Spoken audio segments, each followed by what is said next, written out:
Hello, and welcome to our webinar entitled Providing Appropriate Virtual Care Within and Beyond the Pandemic, Considerations for Policymakers. My name is Sean Secord. I am a program advisor for the 3 territories with the Implementation Support and Knowledge Mobilization Team with CADIS. I live in Whitehorse, Yukon, home of the Kwanlundun First Nation and the Tahan Quachin Council. Both groups are self-governing with settled land claims. They are vibrant contributors to the community, and I am fortunate to continue to learn from them. I encourage everyone to reflect on the Indigenous stewards of your area and their contributions to your life. On a more solemn note, red dresses are being put on display throughout Whitehorse today and many other towns to honor missing and murdered Indigenous women, girls, and two-spirited individuals. On to housekeeping aspects of our webinar today. We are recording this webinar and it will be posted to the CADIS YouTube channel later this week. The panelists will be answering audience questions in the latter half of this webinar. Please submit your questions at any time using the Q&A tab in the Zoom control bar. You can also use the Q&A tab if you run into a technical issue, and CADIS event team will try to resolve it for you. The pandemic has served as a kind of catalyst to the widespread interest and adoption of virtual care. The Canadian Medical Association's definition of virtual care is any interaction between patients and/or members of their circle of care occurring remotely using any forms of communication or information technologies with the aim of facilitating or maximizing the quality and effectiveness of patient care. Virtual care, therefore, may include telephone, video conferencing, secure messaging, and possibly other modalities. Options in virtual care have been pursued to decrease the human interactions and therefore minimize viral spread during the pandemic. However, virtual care has been found to be timelier and more convenient to both patients and providers. Therefore, it is unlikely that the demand for its use will decline anytime soon, leaving decision makers with the challenge of how best to optimize virtual care to ensure its sustainability and effectiveness. In November 2020, CADIS hosted a webinar exploring the surge in virtual care brought on by the pandemic. We heard from 3 experts who had helped organizations shift to virtual care in their environments virtually overnight. This webinar was primarily rooted in the clinical perspective. Today, we will hear from 3 experts who will address the realities, myths, and the considerations for policymakers as they work to support appropriate virtual care in Canada. We have decided to keep this conversation in the fireside chat format, as I'm sure we have all had enough of PowerPoint slides.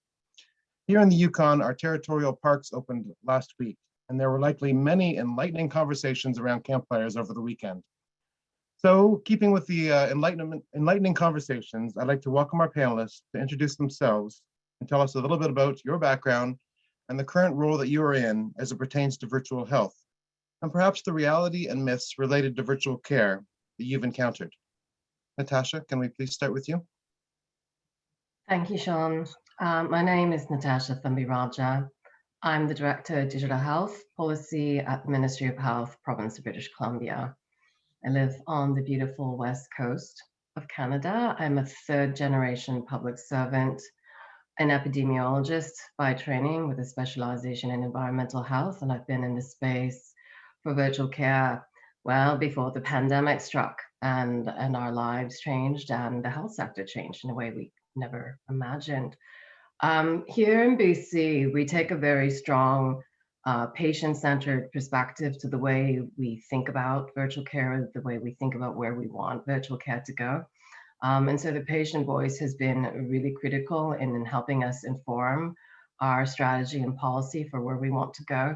Certainly, even before the pandemic, although there was certainly a significant gap between whether or not virtual care was available, we always knew that patients wanted it, and for reasons that link very closely to the way they have to balance their lives between, children, work, and then accessing healthcare.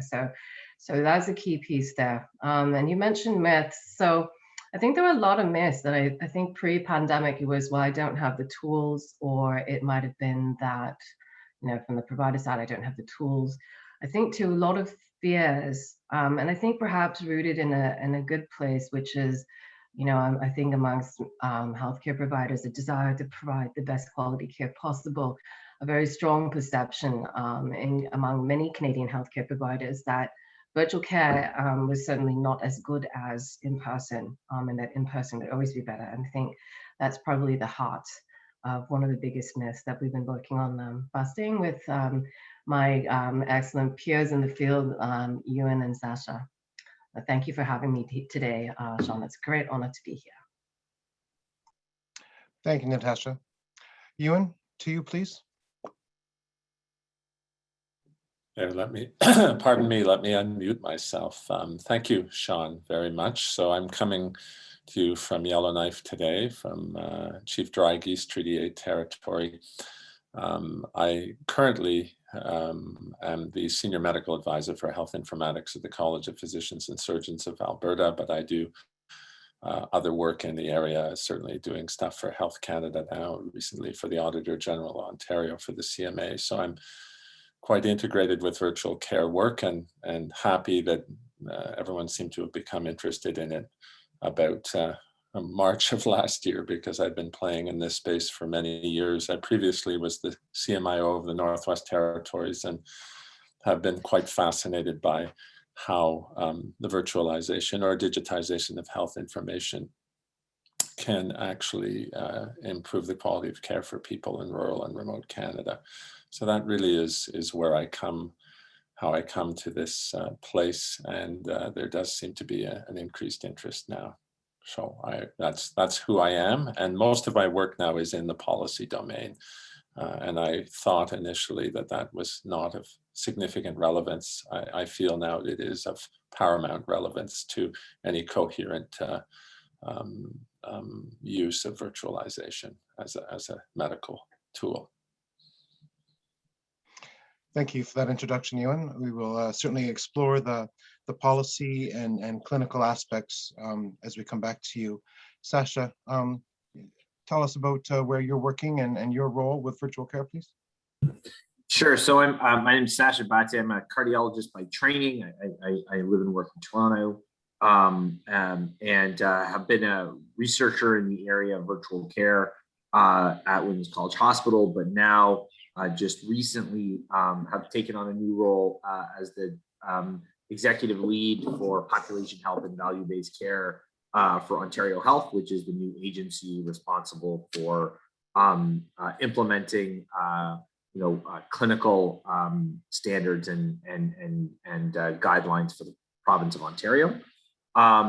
So, my interest in virtual care has preceded the pandemic, as has Natasha's and Ewan's, but we undertook a very large study prior to me coming over at Ontario Health to look at the impact and utilization of virtual care during the pandemic, particularly looking at its impact on cost and quality, as well as potential impact on equity.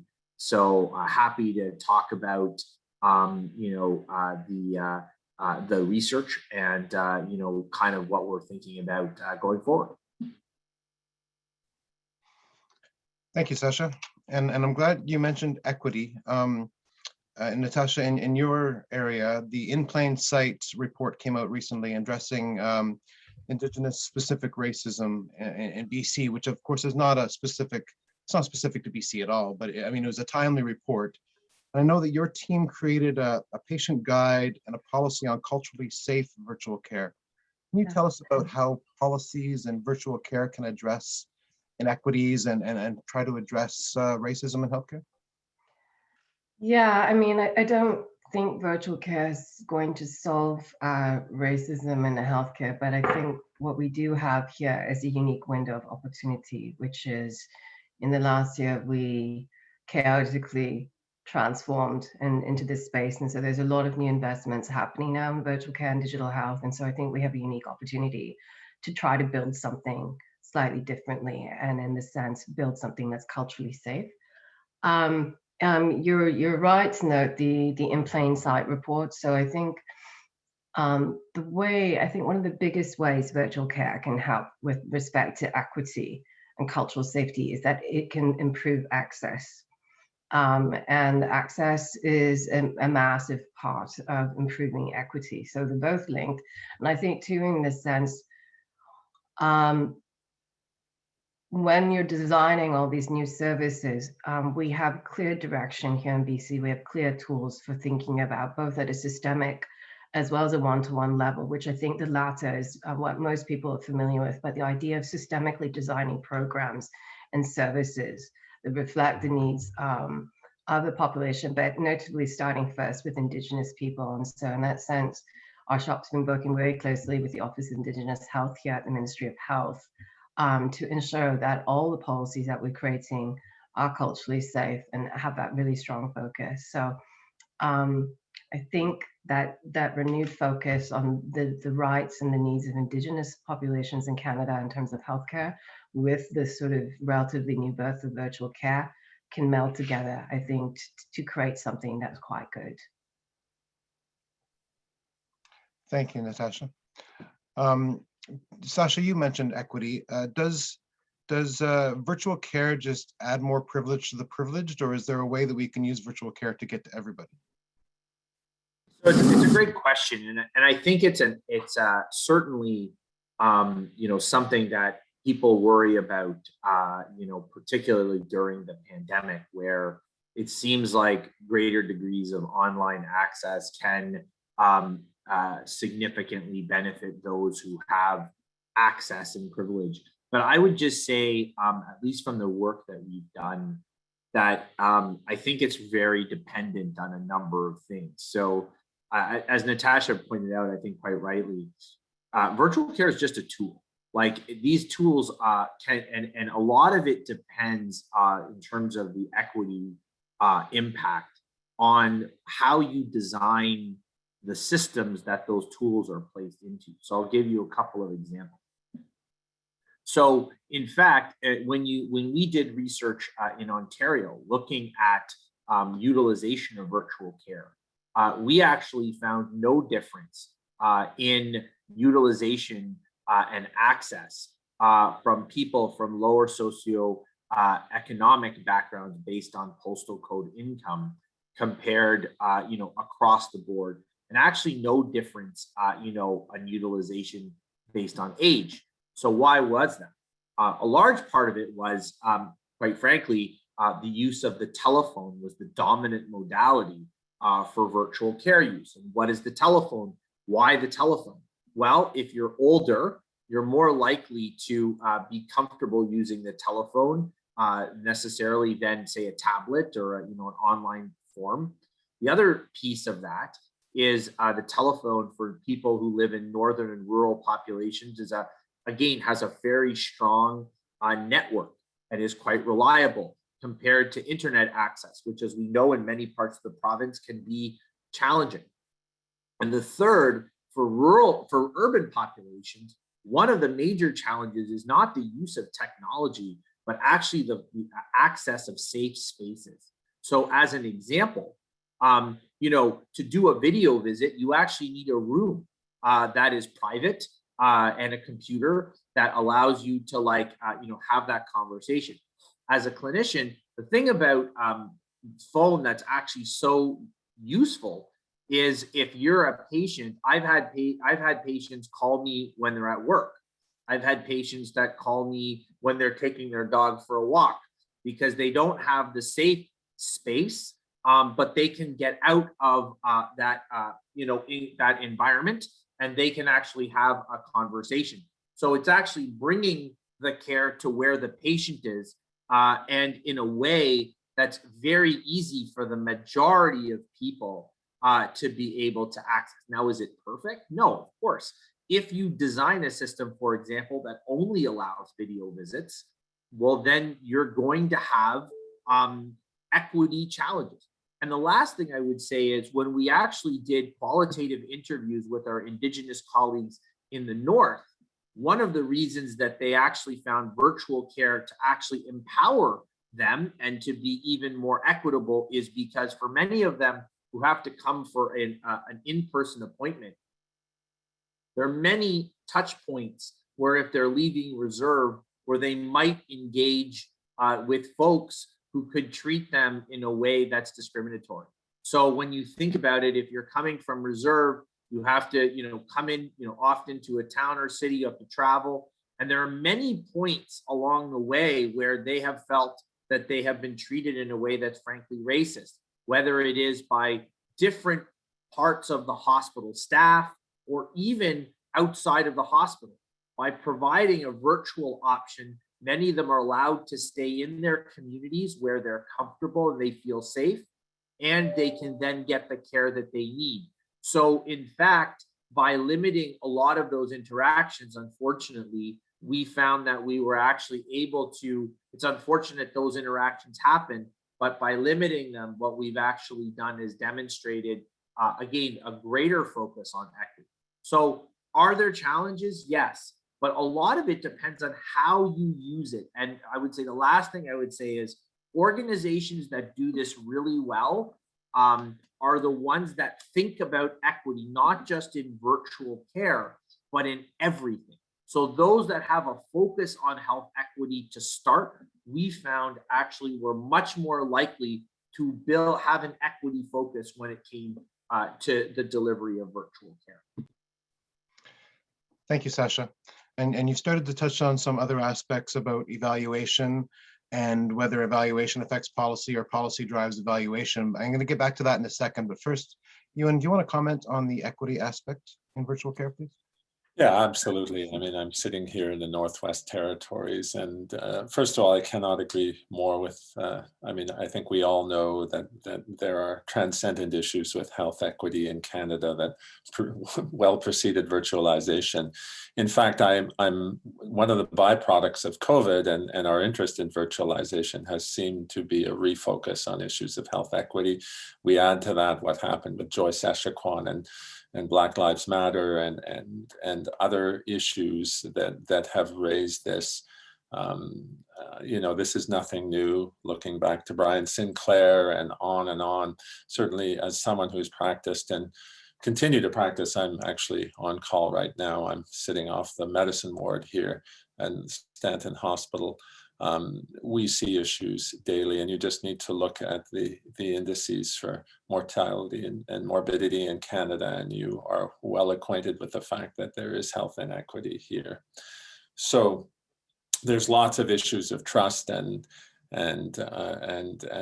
rebuilding relationships that are necessary. So what's nice about the interest in virtualization is this seems to have refocused us on this issue. And so I think Sasha and Natasha have articulated a lot of these issues. I would add, though, that there are also structural issues or digital determinants of health equity that transcend social determinants, which seems to often be the focus. And Sasha touched upon this, how we actually architect the integration of information penalizes some people with respect to equitable access to care. And so you can be, you know, if you live in a rural, remote, northern, or even an urban area, and the level of integration of your health information technology, the policy environment, the way it's governed and so forth, may prohibit your access to virtual care. And very much, I can use examples up here, you know, we're dependent on tertiary care services, cardiologists, other people, neurologists, neurosurgeons in Edmonton. And yet I can tell you story after story where our capacity to move information across the jurisdictional boundary is inhibited by legislation, policy, governance, all kinds of things that really have nothing to do with technology. It's just a function of where you might happen to be. So there are inequities of access to care that are driven by inappropriate architecture of information that often leads back to dysfunctional or non-aligned policy environment. And so this is driving inequities that are not strictly along social lines as such. Thank you, Ewan. And thank you to the participants that are putting in questions. A reminder that you can put questions in through the Q&A tab at the bottom of the Zoom bar, and please keep them coming. We will address them. Ewan, you mentioned other members of the healthcare team, the specialists, of course, outside of Yellowknife where you are, but I mean, you work with a the healthcare team in Yellowknife. What's the role, or how does policy help support a multidisciplinary team being involved in virtual care, or is that possible? It's essential, you know, and I made reference earlier that, you know, like many people, like 20, 25 years ago, when I started building systems up here with the dream that we would create universal sort of access to care to people in remote communities and across many different cultural groups. I thought this was a technical endeavor, and it isn't. So team-based care is essential, and you know, we are moving to a team-based. Virtual care by its very nature is a nimble, needs to be a nimble and ever-changing team based on the current needs of a patient, on their clinical needs. The circle of care will change.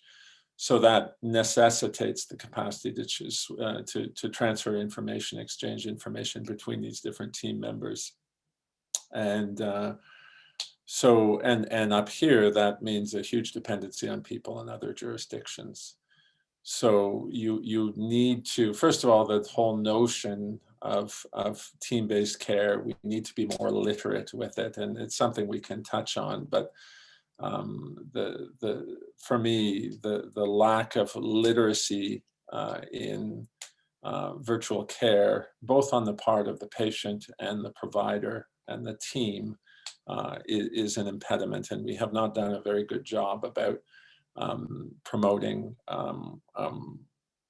curricular change, certainly, and coherent education. I get this question all the time: when should I use virtual care? Like, it can be learned in a cookbook. You use it in this case and not in this case. It's really about clinical discretion, and whether, you know, Sasha's sitting in Toronto and deciding whether to use to have a virtual encounter with a patient down the street, but we'll have the capacity to send them for a face-to-face if they have an acute coronary syndrome. If I have someone in Luluhaktuk way up north, we will want to use virtual care to mitigate their problems until such times we can get a plane in and out. You know, it may take 20 hours.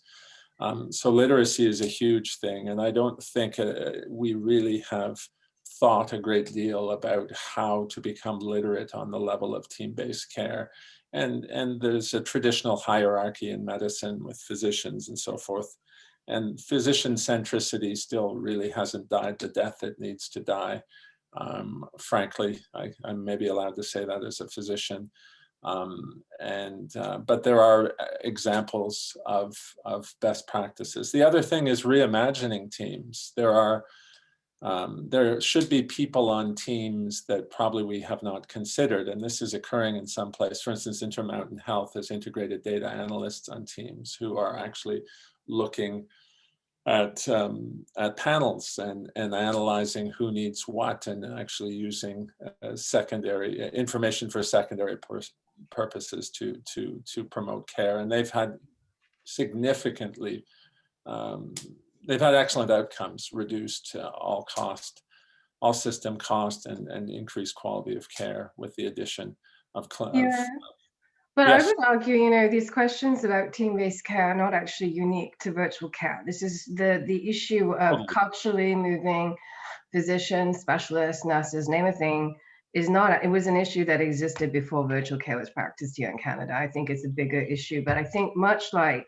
the questions about equity is that I think we have a bunch of sensitive points in the healthcare system, whether it's about achieving longitudinal and continuous care, the goal for team-based care, the issues about equity. And somehow virtual care is becoming a flashpoint for a focus and then a special focus, and perhaps even this kind of unspoken need to establish an even higher bar for virtual care to achieve the things that we have not for decades in in-person care. And so I think, I guess what I question here, and what I, you know, as a policymaker here in BC, one of the things I consistently push back and say is this a question that's actually unique to virtual care, or isn't it? And I find, I want to say 8 times out of 10, it usually isn't, right? So while I totally appreciate the points you're making about team-based care, I think that, you know, you talking about that made me think about that. The other thing I wanted to, talk about too is, this sort of anxiety about, well, I think another myth, which is this sort of unspoken hierarchy of technology, which is video being at the top, telephone, and then poor texting and emailing kind of stuck at the bottom, needs to really be poked at, in the sense that it does a couple things, which it devalues asynchronous care, not only from an experience perspective for patients and providers, but also in terms of optimizing clinical workflow.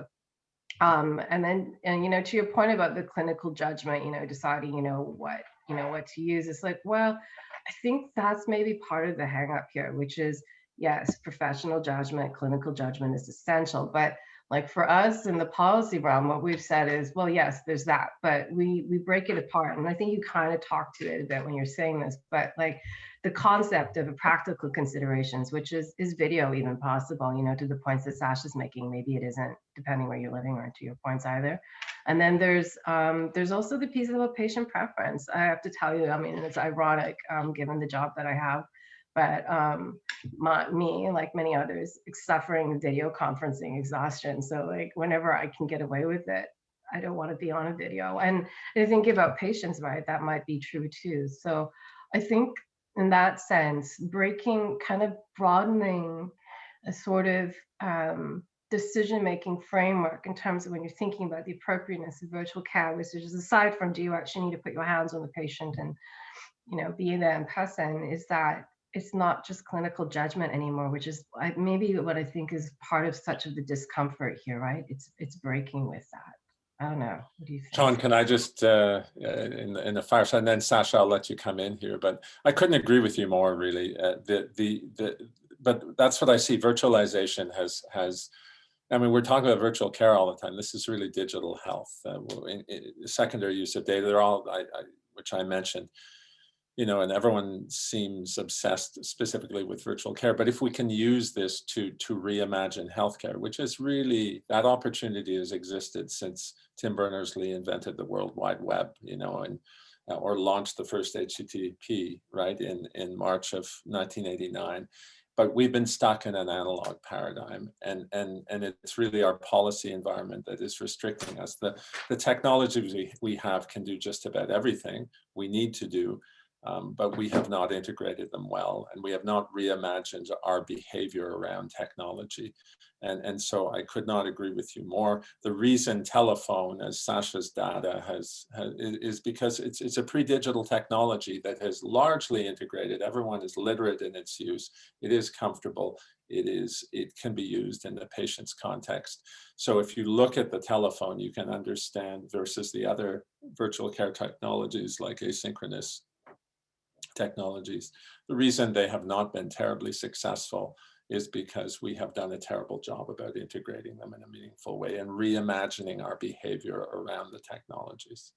Sorry, Sasha or Sean. Yes, I wanted to bring Sasha back into the conversation. I want to get to some of the questions that we've had online as well. But first, Sasha, do you want to comment on the conversation thus far?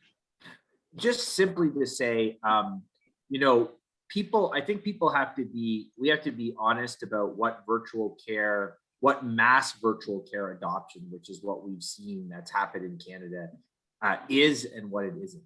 So when, what I would call the virtual care that we have adopted in the pandemic is virtual care 1.0. I mean, up until now, our data demonstrates that less than 1% of the care in Ontario pre-pandemic was virtual. And now, in the pandemic, it was over 70% in the first wave, and we haven't gone below 50% since 2020.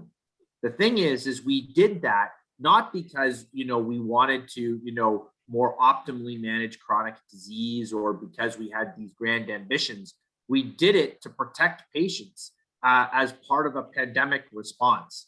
And we wanted to do it in such a way quickly that we were hoping, although we didn't know, that it would not exacerbate inequities and that it would not cause major quality of care problems. We just wanted to really connect to our patients so that they wouldn't all end up in waiting rooms giving each other COVID. And the truth is we largely did that.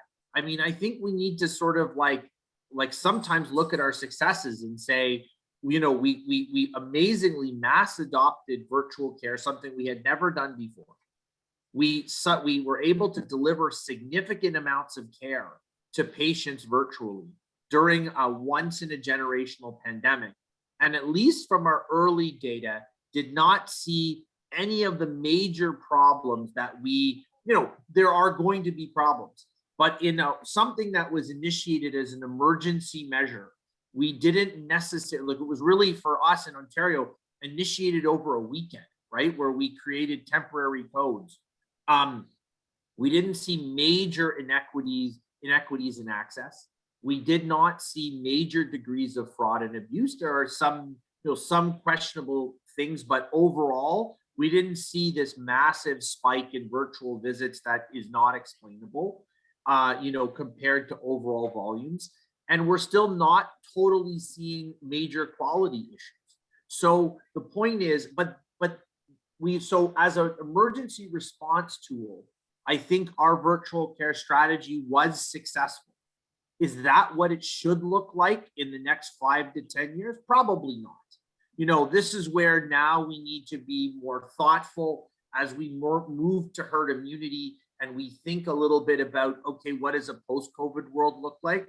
This is where folks like Natasha and Ewan are going to be, critical, and others to build the policy of what sustainability looks like. But that wasn't the goal in 2020. The goal was to protect patients, which I think we largely did.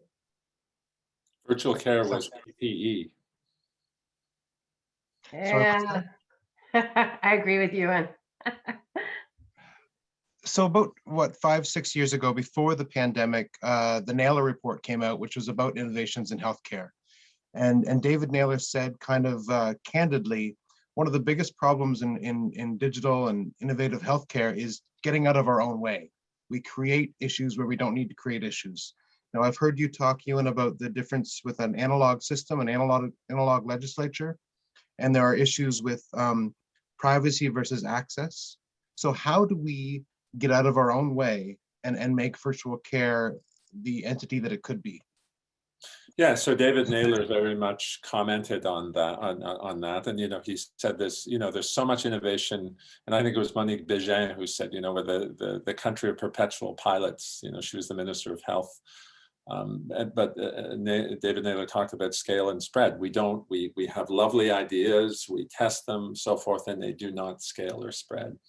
For me, looking for years and years, I built this integrated charting system here in the Northwest Territories. It took me 17 years. We have one single chart through 33 communities, all specialties, allied healthcare services, so forth. And I thought this would be a self-evident, simple thing to do. The reason it took 17 years was because people did not want to partake in a shared chart. And that was across the system. There were obstacles at almost every level, culturally, in terms of the behavior of healthcare workers, in terms of the policy environment, the health authorities, the just about everything. But fundamentally, people did not want a patient-centered charting system. And then ultimately they did. There was sort of what I call my Gladwellian tipping point. So it was a sociological experiment. At some point, everyone suddenly wanted on, but it took about 10 years to get there. And it was not a logical thing. So when I've traced this all back, I believe in Canada, we are destined to disintegrate or fragment our health information. And it really goes back to notions that of how health data or health information is currently legislated. So if you look at that, the paradigm is the custodial model, and the custodial model of health information, Health Information Acts state that there are custodians, physicians, pharmacists, health authorities, and so forth, who are empowered to be stewards of the health information on behalf of the owner, which is the patient, and that is their job. In an analog or paper-based environment, this was necessary. You couldn't, as a patient, manage your information across all these services. But we never changed that model. In a digital environment, there can be patient-centric information, and yet the power, and the vendors then went in and and produced software that is made for the different custodians. And that is really, this sort of established the framework around which we have built our systems. That's why in Ontario they have now, I think, Sasha, you guys have like over 100 different portals and so forth, patient portals. They are portals for a specific custodian, for a patient, for a fragment of their information. And so you can look at this and say, we in fact have an analog legislative framework for health data that has very successfully created the fragmentation of data. And this in turn then creates fragmentation of virtual, or impedes virtual care, which if it's mature, enables the exchange of information across these different players, these different services, these different what we call custodians around the patient. And that is my lived experience implementing things. It is what we see in legislation, and this needs to change. We need to reimagine how we legislate data and health information in Canada so that it becomes digitized, so it enables us to actually design systems coherently. I want to pull in a question from the question and answer from our participants, along with, Sasha, something that you had mentioned about evaluating and monitoring virtual care. So does the evaluation of virtual care dictate the policies, or do the policies have to integrate evaluation into virtual care? And along those lines, with a couple of our questions online, is where's the balance between inpatient visits and virtual care? At some point, you have to lay hands on a patient. Is that something that needs to be dictated via policy, via the healthcare provider, via the team, or what's the best? So ideally, you would be doing it at the same, both simultaneously, right? So one of the fun things about the evaluation work that we did during the pandemic was we were in many ways evaluating what we were doing, what was happening in real time, both qualitatively but also quantitatively, using administrative data in Ontario, which they had sped up to deal with their processing in order to deal with the pandemic. So, the truth of the matter is we're still really early, in overall adoption. Like there was no real evidence around the use of virtual care in the way we were doing it pre-pandemic, in large part because there was some stuff in randomized controlled trials and some small studies. But the truth is that the usage was so low that I'm not sure that you could really extrapolate, what was happening in the system. So I think you're kind of have to evaluate now in kind of simultaneously. And to be honest, you can't really wait, for a randomized controlled trial of virtual care usage because bluntly, the technology changes, policy changes, and all that stuff changes. So you have to come up with, more thoughtful evaluative modalities, often with using real world data, which I think we're getting better at. The one thing, I guess I would say about, the question around quality and appropriateness is, so one is, we haven't actually, don't have a gold standard under which to evaluate. I mean, people forget, though we've been doing, in-person visits since the time of like Hippocrates and probably before, we've never evaluated the impact or the quality of a physical examination or of an individual face-to-face visit. So we don't know if that's the right thing to do or not. And in fact, some could argue in primary care, the annual health examinations impact is probably, questionable at best. Having said that, certainly as we move into these newer modalities, we have to, I think, do what, doctors have been doing for a number of years, which is set up some clinical guidance and consensus statements around what does constitute a high quality virtual visit, what constitutes a high quality telephone visit, or even what constitutes a high quality secure message, and have some guidance that will be, patient and specialty specific. So as an example, what a family physician does around a new person visit versus what a psychiatrist does and needs, the elements of what make up a high quality visit will likely be different. And so I think we, and the truth is, as you and Natasha both know, we do this all the time in medicine, but and I want to just end on this. It is a clinical engagement first and foremost, and not a technology engagement first and foremost. So we have to get the clinical right.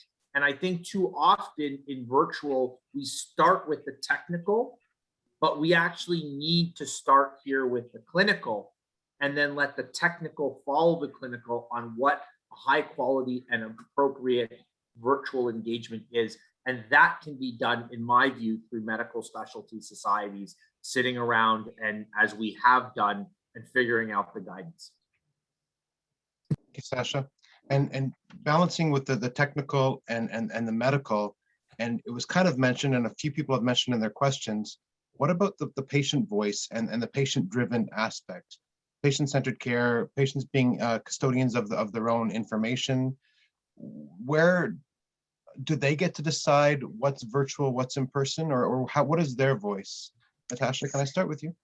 Yeah, for sure. So I definitely think they have a voice, but I just want to touch on the last question before we get there, which is, I think this dichotomy of evaluation and policy is a false one. And I think there's a very strong place in here for an evidence-based approach that looks beyond our domestic borders, which is Canada lagged pre-pandemic. Canada lagged far behind our peers. There's loads of studies to show how far behind we were in terms of virtual care. And so we developed policies in BC based on evidence, looking at models outside of Canada in analogous jurisdictions. So I think there's a lot to build from there. I think evaluation should inform policy as well. But I think in the evaluation space, what we're seeing there is that there is no consistent way to evaluate, which is why here in BC we want to create a common model. So I just thought I'd quickly speak to that. And I think the previous one too, about whether we should get in the way or not, I think I agree with you, and we do need to get in the way, I think, when it comes to trying to drive vendor behavior, to create systems that will support us, and to drive behavior, and notably in that information and privacy space. But back to your question about, patients and do they have a say? In the policy models that we have here, the provincial policy model we have here in BC for the appropriate use of virtual care, the patient's part of that. So one dimension is clinical, and I agree with Ewan and Sasha that needs to drive this. But there's the dimension of what we call practical considerations, which is this even possible? Can you actually do video, for instance? And then there's also the third dimension, which is, what does your patient think about this? And do they want this? I mean, we have seen from patient feedback here in BC that people really do value in person still. And in some cases, people would really much rather see their physician in person. I'm going to poke gently at Sasha saying that we accomplished what we needed to do in the last fiscal with virtual care. What we saw here in BC was an astronomical drop in in-person service in community settings. Which has given us a great deal of concern as policymakers, because pandemic or not, people still need stitches done, people still get pregnant, name a number of things that we need done in the community, not in acute care settings. And so, and again, this it knits back not only to what we want from a systemic perspective, to what patients need to, which is they do want to see people in person. And so in that sense, when thinking about appropriateness, the patient perspective, your patient's perspective should be part of that. It should be a dialogue. I don't know, Sean, if I can pipe in. Please do. Yeah, so the point Natasha makes about that there are instances now, virtual care is not a panacea, and clearly it can render services worse. And there are instances now, particularly in rural and remote places, of people not wanting to go in. This is great, I'll just provide it virtually. And virtual care, as the other two have said, is just a modality of care, and you need to assure that you use it when in a manner that will will increase the quality of service or deliver quality care. So as I think Sasha said, it's all about delivering quality care. And the problem is we have designed our information networks based on the design of technologies, which we've adjudicated according to privacy and security policies, and really not according to any safety or quality measures for the most part. There is not a history, it's great the research that is beginning to occur and longer, certainly at the Women's College Hospital and Weave and so forth and others, but there's a paucity of effective evaluation in digital health in Canada, not restricted to virtual care. And part of it goes back to how we're educated. There is no tradition of digital literacy. I mentioned this before, but if you look certainly among physicians, the Committee on Accreditation of Canadian Medical Schools doesn't have any dedicated accreditation standards for digital literacy. The AFMC is now beginning to move on this, as is the Medical Council of Canada and others, but this is late coming, and if you want to be a clinical informatician in Canada, there's no such specialty. There is in the United States and other places. So it's very hard. You can go to a master's or something. So basically we don't have this tradition, and what you see is individuals in certain locations who want to do research, and they're trying to figure out how to do this, but it's underfunded, it's under-acknowledged, and we need it to inform us of how best to design policy around this. And we desperately need a culture of safety around digital health, because it largely doesn't exist. If I have a startup, I can go into any place, as long as I write a PIA and my software is secure and private, doesn't matter if it's unsafe because no one evaluates it. So who cares, right? So that's a whole policy environment that is missing. And again, the patient centricity is essential. Information is power. Martin Goebbels proved that. Cambridge Analytica proved that. Everyone proves that, right? And we have disempowered patients by not allowing them to control information and not articulating a policy environment where there is patient-centric information architecture and patient control. That needs to happen. It will benefit us all, not just the patient, everyone, because it will be more coherent and we will have access to information at the bedside when we need it or virtually when we need it. And can I ask you, you mentioned that, we disempowered the patients. I got to say, working in ministry, we see all kinds of complaints about various things. But I have to tell you, in my 15 years-ish more looking at these kinds of things, I've never seen a complaint, somebody saying, I don't have access to my information end to end. Have we disempowered Canadians so much that it doesn't even occur to them to be upset about this? Because we don't see it. I mean, if I had complaints, this would help me with my work because I could really expedite some things, right? But well, and so Sean, if I can, so in my lectures and my travels, I meet patients. Actually, 2 days ago, I was talking to a group, patients after patients, who collect their paper versions of their composite chart because they don't trust the system. Perhaps the most. So yes, this is happening all the time. People's information is fragmented. I do believe that people do not fully understand the impact of their fragmented information until they become ill. I mean, the Greg Price case is probably the seminal case in Canada where disempowerment of an individual is ascribed to and information mismanagement of his information, according to the Health Quality Council of Alberta, was a contributor to his death. So yes, I believe this is occurring, and I am certainly hearing this frustration from people. A question that just came in is along the lines of the Canadian healthcare system has for years been reactionary. We tend to spend a lot of money through emergency departments and trying to do primary care through emergency departments. Perhaps the pandemic has allowed us to be more community-based and proactive in access to healthcare. Is that true? And can we perpetuate it? And does policy have a role in that? Sasha, please.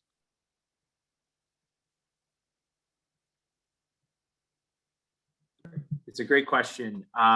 You know, I would, you know, I think, you know, I think one of the things I guess I would say on that, totally know if I have an opinion, but rather, you know, honestly, but I might actually come back. I've been, you know, sort of persevering a little bit on what Natasha and Ewan have sort of said around, you know, around access and patient data. And I think for me, it comes back to something that is often a dirty word in Canadian healthcare, but shouldn't be, which is around patient choice, because I think that's something that's very patient centric. And the thing that I think is the opportunity to bring it all together around virtual and digital care is this notion that, like, I go back to like the banking industry, okay? And, you know, in the banking industry, there's many different ways that I can bank. So as an example, like I can deposit a check at the branch. I can also deposit it on my phone, and I can deposit it in ATM.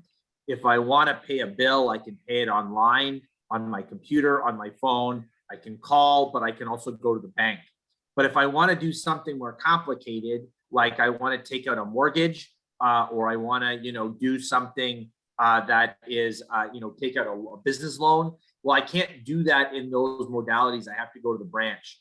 Same sort of thing will exist in virtual and digital, I hope, which is that for patients, they will have a multi-channel healthcare access universe where, you know, it might be phone, it might be digital, like message, it might be, you know, in person, it might be, you know, video. The bottom line is we as providers and as the system can help to decide what would be appropriate and what would be safe, to Ewan's point. And our job is to put the guardrails around that, to say, you know, if you want to get your medication refilled, well, you can actually, you don't even have to speak to a doctor. You can speak to a pharmacist or a nurse practitioner, whomever on the care team. You can send a secure message. Maybe it's automated. But ultimately, if you have a question, there's always an option, to Natasha's point, where you can come in person, and because you can have a question. So we will always ensure that there are guardrails. But if, for example, I'm going to have a conversation with you about your surgery and about, you know, you having bypass surgery, well, I can't do that by secure message. There's a guardrail that's put in place that says, no, actually, I need to bring you in to either have a face-to-face discussion about that so I can answer your questions, or, you know, so the point is we can think about the quality and safety aspects and guardrail our interventions. But at the end of the day, we still have to offer choice for patients. So how, if we really want to be equitable, and I think, you know, and to be clear, you know, face-to-face isn't necessarily the most equitable, particularly if you're an essential worker who might live outside of the major center by which you have to get care. So we have to offer choices, but those choices should be guardrailed so that we don't end up with a quality or safety problem. And for, you know, Natasha and our policymakers, we have to make sure that the billing and that the financial incentives or remuneration systems do not disempower or you know, people to, you pick one or the other, or throttle people into one specific modality. We should ensure that it allows for choice across a number of modalities by making it not disadvantageous for people, for providers, to shut off certain channels because it doesn't make sense. Yeah, there is that, Sasha, but to the point about, Sean's asking us, which is about preventative medicine. Again, this is sort of, not a unique to virtual care issue, which is, we generally know in the Canadian landscape, preventative medicine is the poor cousin of acute care, and then primary, and I don't know, depending on how you want to list the stuff. But do I think virtual care, to pick up on what you're saying about, surgical pre-optimization, virtual care does have a role here. And I mean, in the space of remote patient monitoring, whether it's chronic disease management or, you know, sort of surgical pre and post optimization. Sure, there's lots of stuff in that space you probably should be doing in person, but there's lots that can be managed virtually. And so in that sense, I think but this kind of thinking requires a systemic shift, right? Which is to think about upstream funding, to work remotely with chronic disease. We all know is the top killer of Canadians. So why don't we work upstream with people living with, and most of them are living with, it's a multi-morbidity situation. So why don't we work with them upstream? And I think the challenge here we're looking at, and I mean, maybe as somebody that's at the ministry level could say this, is that while we know where we pour our funding into, if the poor little upstream services do actually have successful initiatives that result in avoided ER visits or diminished length of stay, that savings doesn't get poured back into them, right? They say, okay, great, keep going, right? And so I think, again, not a unique issue to virtual care, but if we want to say, reap the benefits of what virtual care can do in preventative medicine, it does require a very big shift. We are running out of time very quickly. I was going to have you do closing remarks, but it almost progressed that way quickly. And thank you, Natasha, for that final remark. And Ewan gave you the thumbs up, so I think we're all on the same page. I'd like to thank Natasha Thumbiraja, Dr. Ewan Affleck, and Dr. Sasha Batte, and everyone else who joined in today for our webinar. A short evaluation survey will be open in a new window once you exit the webinar, and please take a moment to fill it out. This webinar will be posted on CADTH's YouTube page later this week. And please keep an eye out open on the CADTH website, or connect to your CADTH team members for information about upcoming events, such as the one on the screen right now. Please also note that CADTH currently has a call open for abstracts for the 2021 CADTH Symposium. And until next time, please continue to wash your hands, follow public health guidelines, and stay safe. Thank you very much, everyone.